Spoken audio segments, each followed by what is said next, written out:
गटाराचे पाणी थेट रस्त्यावर, नागरिक त्रस्त. ग्रामपंचायतीचा भोंगळ कारभार, दुर्गंधीमुळे रहिवाशांचे आरोग्य धोक्यात. ग्रामपंचायत तळेगाव दशाशर हनुमान मंदिर जवळ गटाराचे पाणी जमा होऊन दुर्गंधी पसरली आहे. या समस्येमुळे तेथील नागरिक नाहक त्रस्त आहेत.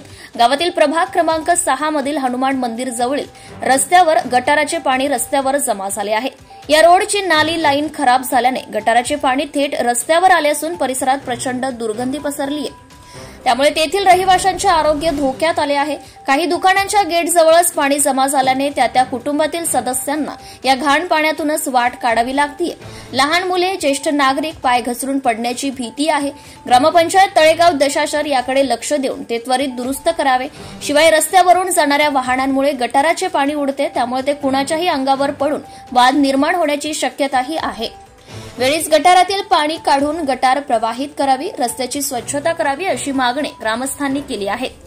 ब्युरो रिपोर्टर सुयोग ठाकरे, नवस्वराज्य न्यूज, तालुका प्रतिनिधी, Amravati. Subscribe now and press the bell icon. Never miss an update.